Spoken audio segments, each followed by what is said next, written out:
말씀은 고린도후서 12장 9절 10절 말씀입니다. 천천히 나오셔도 됩니다. 고린도후서 12장 9절 10절 말씀을 우리 앉아 계신 분들은 찾아 놓으시면 되겠습니다. 고린도후서 12장 9절 10절 말씀.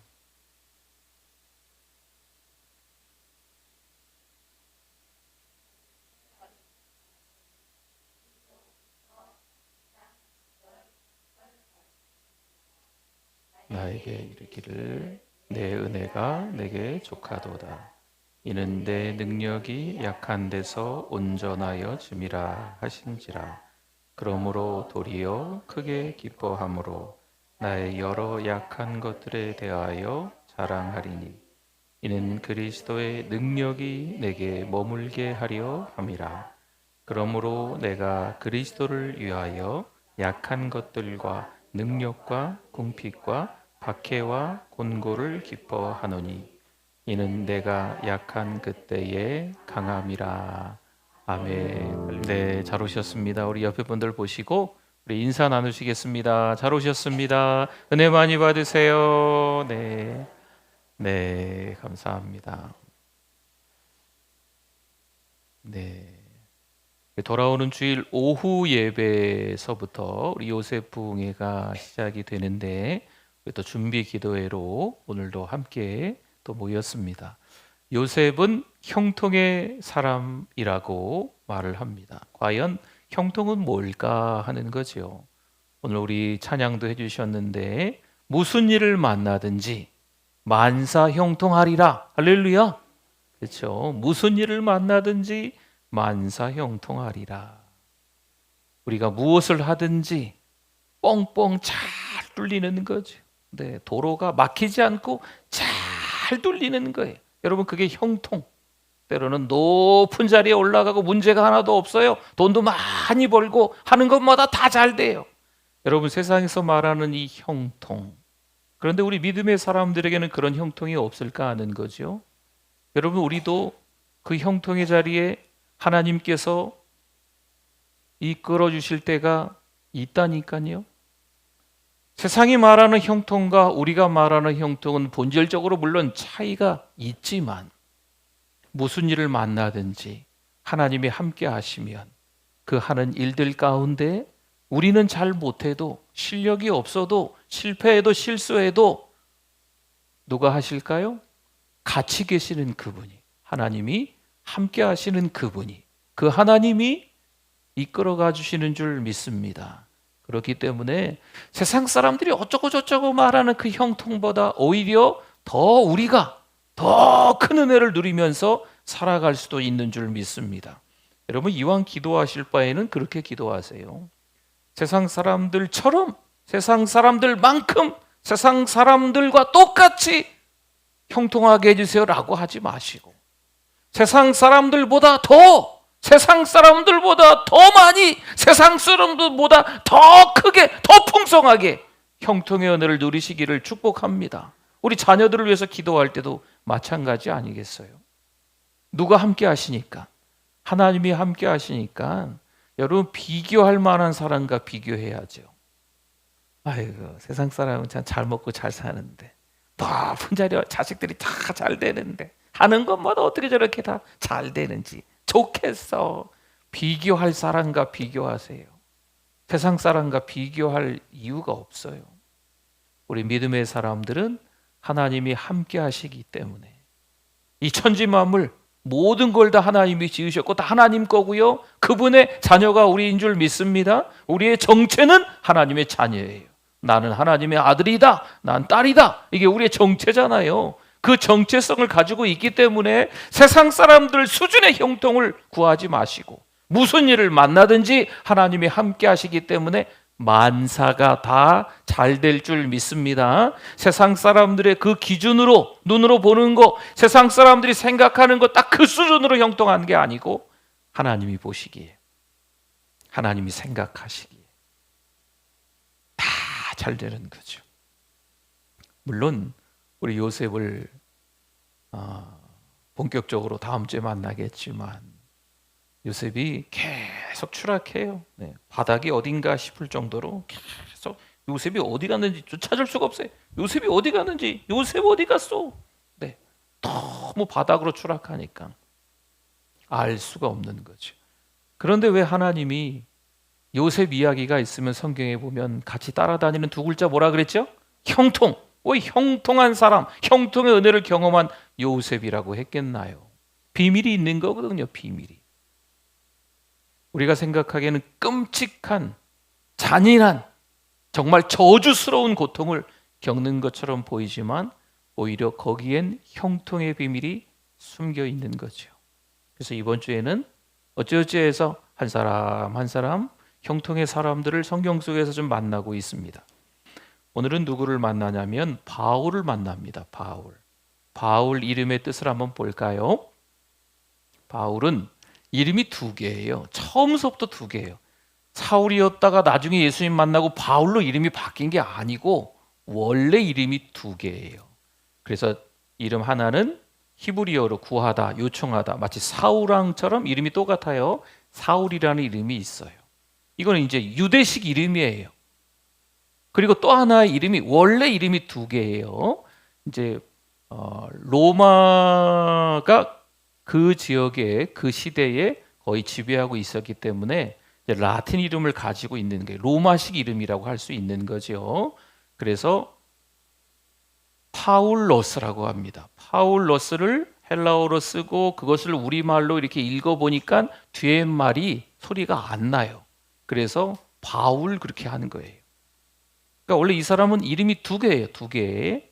나중에 바울이 된 게 아니에요. 우리가 잘못 알고 있는데. 그래서 이제 바울은 작은 자 이런 뜻입니다.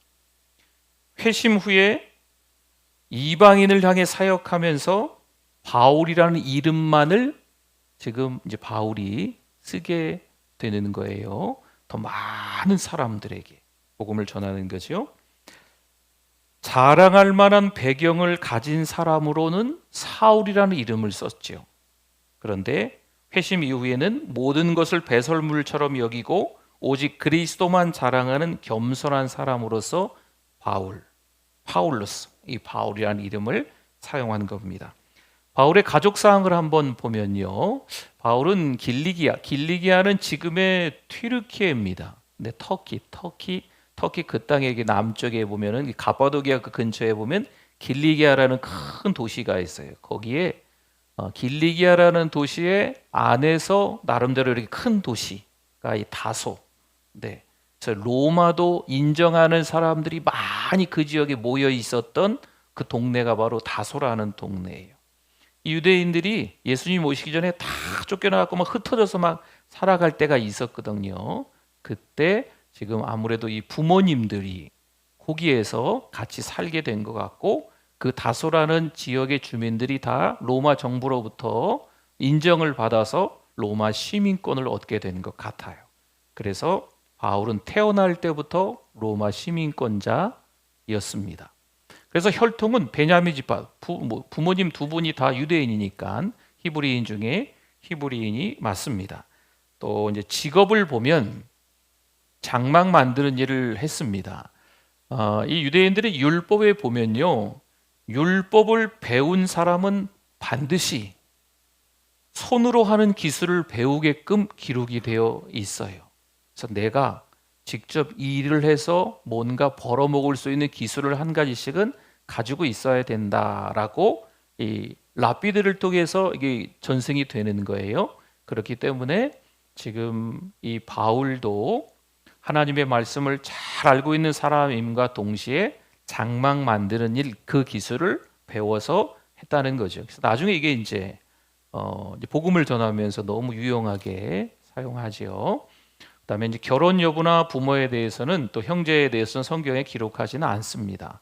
철저히 유대적인 가정 교육을 받은 인물로만 나오고 있습니다. 바울의 특징을 한번 보면요, 회심 전에는 교회를 핍박하는 자였습니다. 스데반 집사가 순교할 때 증인으로 옆에 서 있었던 사람이 바울이었지요. 또 그리스도인들을 잡아 가두는데 앞장선 대표적인 인물이 이 바울이었던 겁니다. 사울이라고 하셔도 되고 바울이라고 하셔도 상관은 없습니다. 회심 이후에는요, 다메섹 도상에서 주님을 만나게 됩니다. 그 이후에 복음을 전하는 사도로 완전히 바뀌게 됩니다. 또 한 가지가 있어요. 고난의 사도라고 불릴 수 있지요. 복음을 위해서 옥에 갇히고 매맞고 굶주리고 수많은 고난을 당했던, 성경에 보면 대표적으로 예수님을 전하면서 복음을 전하면서 감옥에 갇혔던 인물이 바로 이 바울입니다. 그리고 약함을 자랑한 사도죠. 오늘 이제 말씀에 나올 것 같아요. 그다음에 이제 선교와 서신의 사도다라고 이야기합니다. 세 차례의 전도 여행을 통해서 교회를 세우고 신약 성경의 많은 서신을 기록한 사람입니다. 약함을 자랑한 성도라고 이야기가 나오는데, 오늘 메시지의 흐름이 그거거든요. 누구나 다 약함을 가지고 있다. 여러분 인정하십니까? 목사도, 성도님들도, 다년간 신앙생활한 분들도, 부모님도, 자녀도, 부자도, 가난한 자도, 누가 봐도 명예스러운 자도 불명예스러운 자도 누구나 다 예외가 없어요. 약함이 있을까요? 없을까요? 반드시 있습니다. 그런데 세상은 그 약함을 감추라고 이야기하는 게 우리랑은 다른 거예요. 강해져야 해. 무조건 성공해야 돼. 쓰러지지 마라. 절대 약함을 얘기하면 안 돼. 부족하다고 연약하다고 얘기하면 안 돼. 여러분, 세상 방식인 겁니다. 성경은 좀 다르게 표현하지요.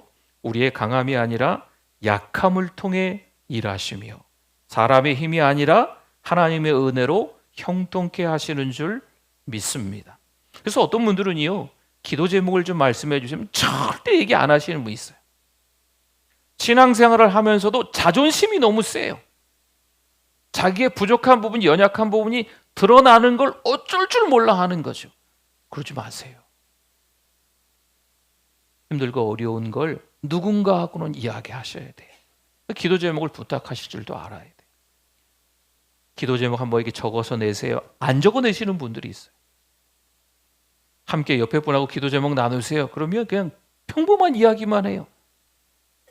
지하 1층, 지하 2층, 지하 3층 깊숙한 곳에 숨어있는 기도 제목 이야기는 하지 않아요.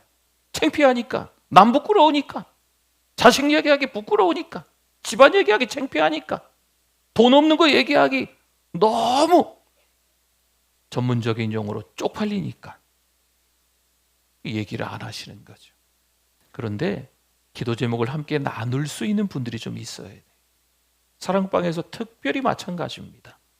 사랑방에서는요, 별의별 얘기를 다 할 수가 있어야 돼요.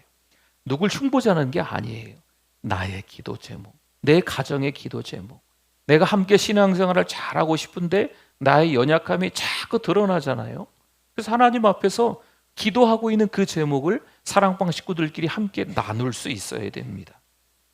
하나님의 은혜로 형통케 해주실 줄 믿습니다. 요셉 한 명을 좀 볼까요? 요셉은 형들에게 버림받았어요. 종으로 팔려가요. 오해와 누명으로 감옥에 갇힙니다.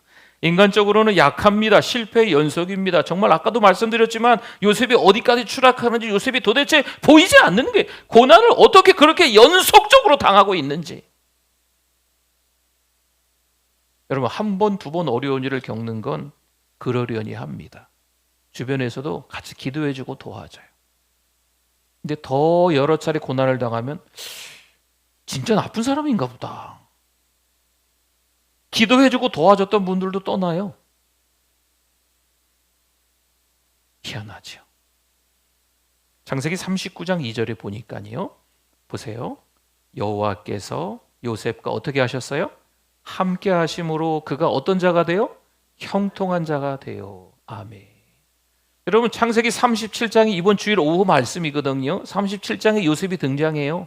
39장에 가면요, 무슨 얘기냐면 보디발의 집에 노예로 팔려 들어가는 거예요. 그 과정 속에서 어떤 일이 일어납니까? 37장에 39장 사이에 구덩이에 던져지고 형들이 뭐 죽이려니 살리니 다시 또 팔고 미란 장사꾼에 팔려서 그냥 노예가 돼서 질질 끌려가서 애굽이라는 먼 나라에 한 달이 걸렸는지 두 달이 걸렸는지 모르겠어요.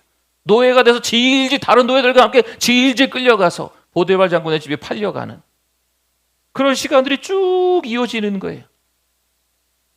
그런데 지금 방금 39장 2절을 읽어봤지만 어떤 자가 되었다고요? 여러분, 형통은 도로가 잘 뚫리는 게 형통입니다. 불통은 막히는 거잖아요. 요셉의 삶이 37장에 39장까지 봤을 때 형통이에요, 불통이에요? 여보세요? 네. 이건 누가 봐도 불통이잖아요. 회색이 짙지요? 야, 암울하다.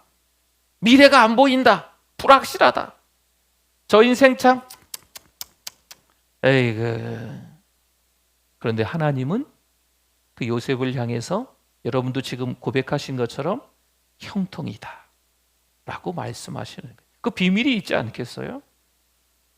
그 비밀이 궁금하지 않으십니까? 궁금하시면 부흥에 잘 나오시면 됩니다. 할렐루야. 네. 요셉의 형통은요, 돈이나 지위에서 온 것이 아니에요. 분명히 말하고 있잖아요. 살짝 제가 공개해드리면 함께 하시는 은혜. 누가 함께 하시는 은혜? 돈이 함께 하는 은혜, 건강이 함께 하는 은혜, 어떤 좋은 정치인이 함께 하는 은혜, 이런 거였을까요? 그렇죠. 여러분 잘 아시잖아요. 아, 여러분도 잘 아시는군요.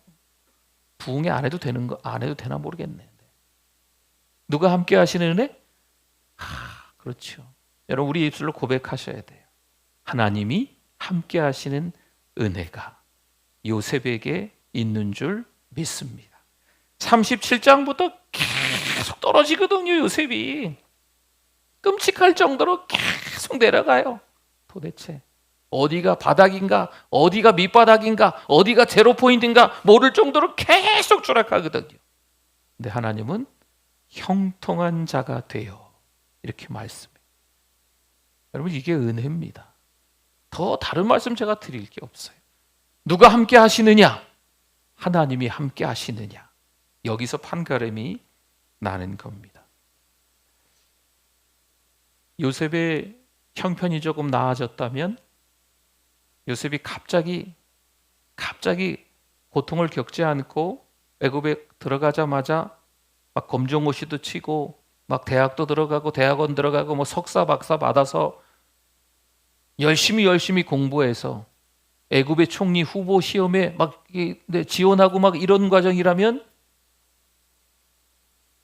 하나님께 매달릴 일이 별로 없을 수도 있어요. 요셉은요, 꿈도 못 꿔요. 총리 할아버지커녕 뭐 꿈도 못 꿔요. 거기까지 생각도 못 해요. 나 지금 노예에서만 좀 벗어났으면 좋겠다. 이 감옥에서나 좀 나갔으면 좋겠다. 요셉은요, 하나님께 매달릴 만한 충분한 이유가 있는 거예요. 저기 높은 데를 바라볼 생각조차도 없어요. 그렇잖아요. 여러분, 하나님 앞에서 하나님만 찾는 이 간절함, 절박함이 요셉에게 있었던 거예요. 하나님은요, 요셉을 형통한 사람으로 만드시기 위하여서 하나님께 매달리는 사람이 되게끔 빚어가시는 거예요. 오늘 이 밤에도 그런 은혜가 우리 가운데 있기를 소망합니다. 여러분, 다윗도 그랬지요. 그렇죠? 다윗 생각나십니까? 이번 주에 다윗 얘기 나눴는데 스스로 힘으로 그 골리앗을 어떻게 감당할 수 있겠어요? 그러니까 하나님께 매달리는 거죠. 다니엘도 그랬죠. 사자굴에 던져졌지만 하나님께서 그 사자의 입을 봉하세요. 사자굴에 던져지는 다니엘을 한번 떠올려 보세요. 하나님께 매달릴 수밖에 없잖아요. 오늘 본문의 바울 역시 마찬가지입니다. 그는 사도로서 놀라운 사역을 합니다. 하지만 그의 인생에 제거되지 않은 육체의 가시가 있었다. 오늘 성경은 이야기하고 있어요. 그것 때문에 3번이나 간절히 기도했는데 하나님께서 특별히 바울이 기도하니까 1번, 2번, 3번씩이나 똑같은 기도 제목을 가지고 하나님 앞에 매달리는 바울이니까 알았어. 그런 거 잘 기도 안 하는 바울인데 이렇게 특별히 3번이나 기도했으니 내가 육체의 가시를 없애줄게 하셨을까요? 아니셨어요. 내 은혜가 내게 족하도다. 이는 내 능력이 약한 데서 온전하여 짐이라. 할렐루야. 이 하나님의 말씀이셨어요. 성도 여러분, 요셉, 다윗, 다니엘 그리고 바울 모두 공통점은 하나입니다. 자신의 힘으로 형통한 게 아니에요. 누가 함께 하셨을까요? 하나님이 함께 하셨을 때. 여러분, 우리 자녀들을 위해서 기도할 때도요, 우리가 조금 더 정확하게 알고 기도하는 게 필요해요. 하나님, 우리 자녀들이 공부합니다. 잘 붙게 해주세요. 열심히 그냥 어디 이렇게 이력서나 뭐 이런 거 자기소개 잘 적어가지고 좋은 직장에 들어가서 돈 많이 받게 해주세요. 건강하게 해주세요. 여러분, 우리가 기도하는 제목들이 다 똑같을 수도 있지만 거기서 놓치면 안 되는 게 있어요. 하나님이 함께 해주셔서, 하나님이 함께 해주셔서 하나님과 동행하게 되는 우리의 자녀들이 될 줄 믿습니다. 그렇죠? 내 힘으로 했다라고 생각하면 오산이잖아요. 그러면 교만하게 됩니다. 자기 힘으로 생각했다고 하면 하나님을 찾지 않아요. 어느새 교회와 상관없이 살아가는 우리의 자녀들의 모습들이 정말 드러나거든요. 끔찍하지만 신앙생활을 잘하는 부모님이 계시고 신앙생활을 예전에는 잘했는데 지금은 안 하는 우리의 자녀들이 마치 홍해가 갈라지듯 쫙 나눠져 있는 모습들이 요즘 우리 가정의 현실입니다. 하나님 앞에 기도할 때 놓치지 말아야 된다니까요. 하나님이 함께 하셔서 잊지 마십시오. 꼭 기도하실 때 하나님께서 이끌어 주셔서 하나님이 도와주셔서 이 자식은 힘이 없지만 실수가 많지만 실패가 많지만 하는 것도 별로 없지만 하나님이 도와주셔서 하나님이 함께 해주셔서 여러분 이걸 인정하셔야 돼요. 머리가 너무 비상한 자녀가 있어요. 너무 잘생기고 이쁜 자녀가 있어요. 하는 것마다 잘 되는 자녀가 있어요. 그 힘을 의지하지 않도록 기도해 주셔야 돼요. 그럼에도 불구하고 하나님이 함께 해주셔서 여러분 이게 진짜 형통의 비밀입니다. 사도 바울이 놀라운 사역을 감당하지요. 교회를 세우고 수많은 영혼을 복음으로 인도하고 신약 성경에 많은 편지를 기록한 사도입니다. 근데 그 인생 가운데 이 가시가 사라지지 않았다니까요. 7절 한번 볼까요? 여러 계시를 받은 것이 지극히 크므로 너무 자만하지 않게 하시려고. 어떻게 해요? 너무 자만할 수밖에 없는 상황을 제가 조금 전에 말씀드렸잖아요. 교회도 많이 세우고 가는 곳마다 복음으로 많은 영혼들을 주께로 인도하고 신약 성경에 많은 부분을 썼고, 근데 보세요, 너무 자만하지 않게, 자만할 수 있으니까 충분히 자만할 만한 내용이니까 자만하지 않게 하시려고 내 육체의 가시 곧 사탄의 뭐라 그래요? 사탄의 사자를 주셨으니 이는 나를 쳐서 너무 자만하지 않게 하려 하심이라. 아멘. 여러분 이 7절이 그렇게 길지는 않아요. 근데 여기서 두 번이나 똑같은 말이 자만하지 않게 하시려고, 자만하지 않게 하려 하십니다. 여러분 이게 하나님 마음이에요. 이 가시가요 좀 불편하다 이 정도가 아니에요. 평생 날마다 마음과 몸을 찌르는 고통인 겁니다. 학자들이 눈의 병일 수도 있다 이야기도 하고 오래 앓은 몸의 질환일 수도 있다라는 이야기를 하기도 합니다.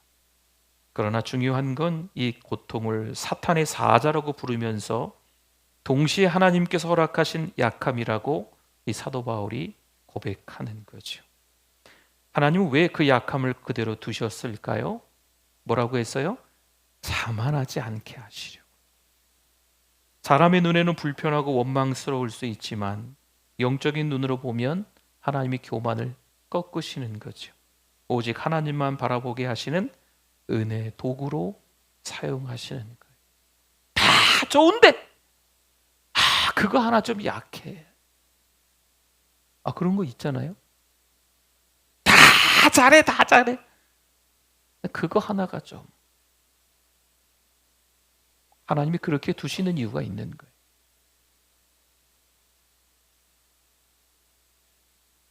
신명기 8장 2절에 보겠습니다. 내 하나님 여호와께서 이 40년 동안에 지금 광야 얘기하는 것 같지요? 내게 광야길을 걷게 하신 것을 기억하라. 이는 너를 어떻게 하셨어요? 그러니까 이스라엘 백성들이 출애굽하고 나서 광야 40년을 방황하잖아요. 그 40년을 걷게 하신 이유를 기억하라. 이유가 뭐냐면, 왜냐하면 이유가 나오는 거예요. 너를 낮추시며 너를 시험하사 내 마음이 어떠한지 그 명령을 지키는지 지키지 않는지 알려 하심이라. 아멘. 하나님의 방법이에요. 광야는 아무것도 없어요. 물도 부족하고 음식도 없고 삶이 불편합니다. 그냥 아무것도 없어요. 좀 지나친 제가 비약일 수도 있지만 광야는 아무것도 없어요. 뭘 할 수가 없어요. 그러나 하나님께서 그 길을 걷게 하시는 거죠. 어쩌다 보니까 우연히 그 광야길에 들어섰어요가 아니에요. 하나님이 일부러 그 광야길로 이스라엘 백성들을 보내시는 겁니다. 일부러 말이죠. 그리고 기억하라고 하시는 거예요. 여러분, 풍족하면 교만해지고 형통하면 하나님을 잊기 쉽습니다. 다 그런 건 아니겠지만 대부분 그렇다는 거예요. 그래서 하나님은 광야길을 허락하시며 이스라엘이 스스로 아니라 오직 하나님의 은혜로만 살아가야 한다는 것을 배우게 하십니다. 시편 119편 71절에 보니까 같이 한번 읽어봅시다. 고난당한 것이 내게 유익이라 이로 말미암아 내가 주의 율례들을 배우게 되었나이다. 아멘. 유익이 될 게 없어서 고난당한 게 유익입니까? 고난당한 게, 자식이 고난당하는데 아유 잘됐다 그 녀석 아주 쌤통이다, 아주 혹독하게 고난을 당해라. 이런 부모가 얼마나 되실까요? 있으실 수도 있겠지만 글쎄요, 거의 대부분은 자녀가 좀 잘 됐으면 하는 바람들이 다 있으시지 않겠습니까? 근데 하나님께서 우리를 향한 마음이 이렇대요. 고난을 당한 게 너에게 유익이란다 말씀인 거죠. 왜 그럽니까? 그 이유가 그대로 뒤에 나왔잖아요. 오히려 고난을 통해서 하나님께 매달릴 줄 아는 사람이 되는 거죠. 다 줬더니 하나님을 찾지 않는 거예요. 하나님께서 고난을 줬더니 하나님의 말씀을 깨달아 가는 거죠. 여러분, 이게 우리의 모습인 걸 하나님은 아세요. 왜요? 하나님 우리를 만드셨으니까. 그래서 하나님께서 함께 하시면서 그 고난을 이겨내게끔 해주시는 줄 믿습니다. 하나님이 고난을 주셨다니까요. 한번 당해봐라. 아이고 보이지도 않구만. 이런 하나님이 아니세요. 하나님은요, 십자가, 인카네이션, 예수 그리스도가 사람이 되셨다라는 걸 인카네이션, 성육신 하셨다. 이 말씀은 하나님이 사람이 되신 거죠. 하나님이신데 이 땅에 오셔서 우리 죄 때문에 십자가에 못 박혀 죽으시는 거예요. 여러분, 하나님이 팔짱 끼고 구경만 한다, 지금 이게 아니라는 걸 설명하는 거예요. 하나님은요, 오히려 죄가 하나도 없으신 분인데 죄 있는 사람처럼 우리 모든 죄를 다 짊어지고 십자가에 못 박혀 죽으신 줄 믿습니다. 그 사랑인 거죠. 여러분이 고난을 당할 때 누구보다도 하나님이 더 마음 아파하신다는 거예요. 그래서 옆에서 응원하시는 거죠. 힘내라. 조금만 더 힘내라. 이겨낼 수 있어. 힘들지? 내가 손잡아 줄게. 내가 업어줄게. 내가 손잡아서 끌어줄게. 내가 뒤에서 밀어줄게. 하나님이 이런 분이세요. 자꾸 하나님의 말씀이 생각나게 하는 거죠. 그러니까 여러분, 말씀을 자꾸 읽고 듣고 예배 시간에 또 기도도 잘 하시고 그러면 힘들고 어려울 때 성령 하나님이 자꾸 예배가 떠오르게, 성령 하나님이 기도할 수 있게 만들, 성령 하나님이 찬양할 수 있도록 성경 말씀이 자꾸 떠오르게 만드시는 거예요. 하나님이 우리를 응원하시는, 격려하시는 방법이거든요. 힘든데 아이고 내 팔자가 다 그렇지 뭐, 그렇게 만들지 않으세요. 하나님은 우리를 그런 말이 쉽게 나오게끔 하나님 만들지 않으세요. 신앙으로 살아가면 자꾸 힘들고 어려운 일이 찾아와도 하나님을 찾게끔 우리를 만드시는 줄 믿습니다. 내게 유익이다, 고난이 유익이다 말씀하시는데요, 이것은 고난이 그냥 나쁜 게 아니야, not bad, 뭐 그냥 그럭저럭 괜찮아, 뭐 이런 의미가 아니에요.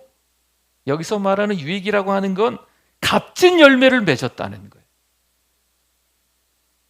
고난 없이 그냥 쭉 가다가 결과가 좋았어요. 이것보다 고난을 통해서 쭉 가다가 더 값진 열매를 맺었다. 비교하자면 그렇다는 거예요.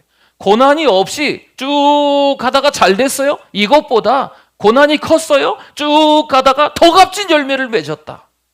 이게 유익이라는 뜻이에요. 고난을 통해서 오히려 하나님이 우리에게 주시는 게 더 넓다, 풍성하다, 가득하다, 흘러넘쳤다, 이런 말씀인 줄 믿습니다. 고난은 아픔으로 끝나지 않고 하나님의 말씀을 깨닫고 하나님을 깊이 아는 은혜의 길로 가게 된다라는 것입니다. 여러분, 신명기 광야길이나 시편 기자의 고난의 고백은 똑같은 메시지를 우리에게 전합니다. 우리를 낮추시고 또 훈련하시고 하나님의 말씀 앞으로 이끌어 주시는 과정인 겁니다. 성도 여러분, 우리의 삶 속에서 가시와 같은 상황을 경험합니다. 해석되지 않은 고난들이 찾아옵니다. 예전에 머리 참 똑똑하다고 생각했는데 이 어려운 일을 한번 경험하고 나니까 도대체 이해되지 않는 거죠. 어느 날 갑자기 찾아온 질병도 도대체 하나님의 뜻을 모르겠는 거예요. 자식들이 왜 그렇게 어렵고 힘든 일을 겪는지 도대체 이 머리로, 우리 마음으로 도대체 해결이 되지 않는 거죠. 그러나 이것은 하나님이 우리를 미워하셔서가 아니라 오히려 우리를 붙드시고 더 크게 쓰시기 위한 과정인 줄 믿습니다. 고난을 통과하고 난 이후에 열매가 더 크다. 할렐루야. 고난이 없이 지나갔다 하는 그 열매보다 고난을 통과하고 난 이후에 맺은 열매가 더 크다. 여러분, 이게 오늘 우리에게 주시는 형통의 비밀입니다. 9절 한 번 더 볼까요? 나에게 이르시기를 내 은혜가 내게 족하도다. 이는 내 능력이 약한 데서 온전하여 짐이라 하신지라. 그러므로 도리어 크게 기뻐함으로 나의 여러 약한 것들에 대하여 어떻게 했어요? 자랑하리니 이는 그리스도의 능력이 내게 머물게 하려 함이라. 아멘. 여기서 보니까 내 은혜가 내게 족하다라는 말씀이 나옵니다. 다른 거 필요 없다는 거예요. 족하다는 것은. 그거 하나면 끝이다, 이런 거죠. 하나님은 바울의 가시를 제거하지 않으십니다. 그리고 오히려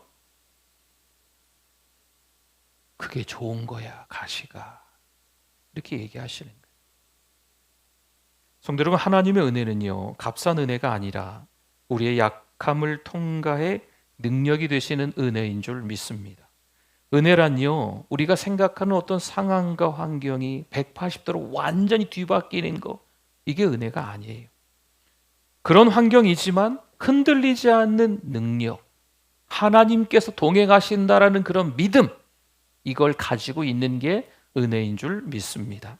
시편 73편 26절에 보니까요, 내 육체와 마음은 쇠약하나, 보세요, 그 다음이 중요해요. 내 육체와 마음은 쇠약하나, 내 육체는 쇠약하나, 내 마음은 쇠약하나, 그러나 하나님은 내 마음의 반석이시요 영원한 분기이시라. 아멘. 마음의 평안을 찾으시기를 바랍니다. 우리의 문제 해결만이 은혜라고 생각하기 쉽습니다. 그러나 진짜 은혜는 문제를 넘어서 하나님을 붙드는 거예요. 문제가 그대로 있을 수 있어요. 문제를 해결해 달라고만 기도하지 마시고 문제 가운데서 누구에게 매달려요? 하나님께 매달리는 거. 여러분, 이걸 하나님이 우리에게 지금 훈련하고 계시는 거예요. 허드슨 테일러 선교사가 건강이 악화되고 사역의 길이 막혔어요. 그가 이렇게 고백합니다. 나는 무력해요. 그러나 하나님은 전능하십니다. 나는 아무것도 할 수 없어요. 그러나 그분은 모든 것을 하실 수 있습니다. 그렇죠. 약함이 있지만 은혜를 붙드는 것. 그래서 중국 선교를 이뤄내는 거예요. 중국 선교의 아버지라고 합니다. 바울은 이제 태도를 좀 바꿨어요. 약함을 부끄러워하지 않고 오히려 자랑하고 있습니다. 10절 한번 이어서 보겠습니다. 그러므로 내가 그리스도를 위하여 약한 것들과 능력과 궁핍과 박해와 곤고를 어떻게 해요? 기뻐하노니 이는 내가 약한 그때의 강함이라. 아멘. 참 놀랍죠? 약함을 자랑한다는 건요, 오히려 감사하며 기뻐하는 거예요. 약한데, 고난이 있는데, 상당히 괴로운 일을 경험하고 있는데, 지금까지 이런 일을 경험한 적이 없는데, 평생 살아가면서 더 이상 이런 일이 일어날 것 같지도 않은데 오히려 이런 고난을 당할 때 감사 기도하는 거죠. 사자굴에 던져질 것을 알면서도 전에 하던 대로 다니엘이 무슨 기도를 해요? 감사 기도를 하죠. 여러분, 이게 형통의 사람의 비밀입니다. 히브리서 11장 34절에 보니까요, 노란 부분만 볼게요. 연약한 가운데서 강하게 되기도 하며. 아멘. 히브리서 11장은 믿음장이라고 합니다. 다른 별칭도 있어요. 믿음의 영웅장. 믿음으로 누구는 계속 나오잖아요. 그 믿음의 영웅들이잖아요. 그래서 믿음장 혹은 믿음의 영웅장, 이렇게도 이야기를 해요. 아브라함, 모세, 기드온, 다윗, 사무엘 쭉 인물들이 믿음으로 이렇게 기록됩니다. 공통점이 있어요. 하나같이 완벽하지 않아요. 연약해요. 믿음으로 강해졌다는 거죠. 기드온은 미디안 앞에서 두려워 떨던 사람입니다. 아주 무서운 미디안 사람들이 쳐들어오기 때문에, 수확할 때만 쳐들어오기 때문에 숨어서 수확하고 있었던 겁쟁이 기드온이었어요. 하지만 하나님의 능력으로 용사가 됩니다. 다윗은 작은 소년이지만 하나님을 의지하니까 거인을 무너뜨립니다. 연약한 자를 통해 강하게 하시는 하나님, 여러분, 바로 그것이 은혜인 줄 믿습니다. 야고보서 1장 2절과 3절을 봅니다. 이건 같이 한번 읽어주시겠습니까? 내 형제들아, 너희가 여러 가지 시험을 당하거든 온전히 기쁘게 여기라. 이는 너희 믿음의 시련이 인내를 만들어 내는 줄 너희가 알미라. 아멘. 야고보서 1장 말씀이 참 두려운 말씀이기도 해요. 평생 살아가면서 딱 가장 큰 시험이 하나 있을 거야. 그때 인내해라. 이런 말씀이면 감사한데, 어떤 시험이라고 나오나요? 여러 가지 시험을 만나거든, 여러 가지 시험을 당하거든. 시험이 한두 가지가 아닌 거죠. 인생에서 딱 한 번만 오는 것도 아니에요. 여러 가지, 여러 세대에 걸쳐서 당하는 시험이라고 이야기하고 있는 거예요.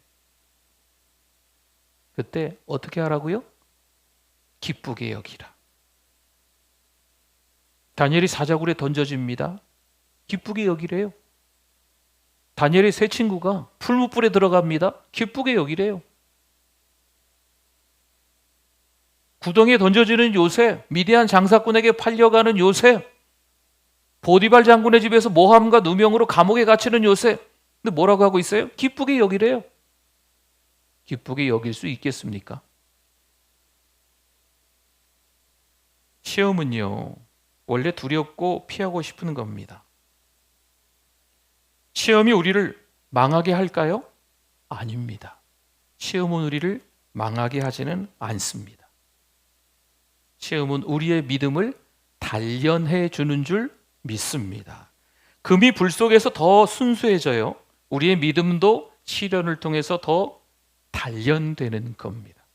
그 결과 뭐가 생긴다고 나와 있어요? 야고보서 1장에 보니까 여러 가지 시험을 당하거든 기쁘게 여기라. 그 다음에 뭐가 나옵니까? 인내가 나오죠. 인내. 그렇죠? 인내가 생깁니다. 여기서 인내는 단순히 참는 것이 아니라 끝까지 버티며 하나님의 뜻을 따라가는 힘입니다. 인내라고 하는 것은 중간에 포기하고 교회를 떠나거나 하나님을 등지거나 하나님을 배교하는 이런 걸 이야기하는 게 아니에요. 도무지 이해가 되지 않지만 그래도 하나님께 매달리는 거죠. 여러분, 이게 내 뜻대로 되지 않지만 그럼에도 불구하고 하나님이 나를 이끌어 주심을 믿고 기다리는 거예요. 이게 인내라는 겁니다.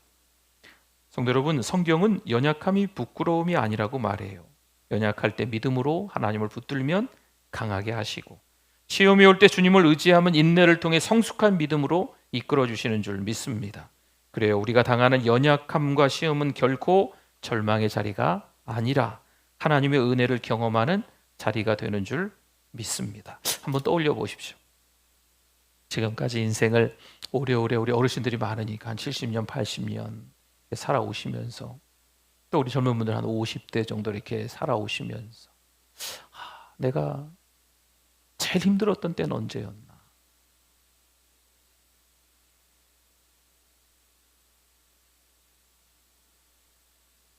제가 설교하다 지금 까먹어서 가만히 있는 게 아니고 좀 생각해 보시라고. 내가 가장 힘들었던 때는 언제였나? 그때 우리의 믿음이 더 좋아졌는지.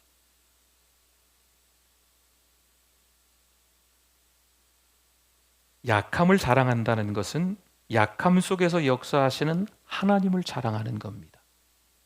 세상은 강한 자를 자랑하지만 우리는 약한 나를 통해 강하게 일하시는 하나님을 자랑해야 될 줄 믿습니다. 사랑하는 성도 여러분, 오늘 말씀을 통해 우리는 다시 한번 분명한 진리를 붙잡습니다. 형통은요, 세상의 조건이 아니에요. 하나님께 매달릴 때 찾아오는 은혜인 줄 믿습니다. 이제 다음 주부터 요셉 한 사람을 좀 자세히 들여다볼 겁니다. 요셉이 어떤 사람인지, 요셉을 왜 형통의 사람이라고 불렀는지, 왜 그 제목마다 다 은혜가 붙어 있잖아요. 왜 그 은혜가 요셉에게 집중적으로 쏟아지고 있는지. 아무리 누시고 찾아봐도요, 처음부터 요셉이 잘 됐다 이런 얘기는 없어요. 근데 하나님은 요셉을 형통의 사람으로, 형통의 은혜가 있는 사람으로 계속 성경을 통해서 우리에게 전달하시는 그런 메시지가 있거든요. 그러니까 숨겨져 있는 비밀이 있다는 거예요. 근데 숨겨져 있다는 표현이 우리가 찾지 못하게끔 숨겨져 있는 게 아니에요. 중요하다는 거죠. 강조하고 있는 비밀입니다. 우리가 그 비밀을, 강조하고 있는 그 비밀을 좀 찾아서 형통의 사람 요셉처럼 우리도 형통의 은혜를 누리는 가정들, 또 우리 자녀분들, 사랑하는 우리에게 되실 수 있기를 소망합니다. 아멘.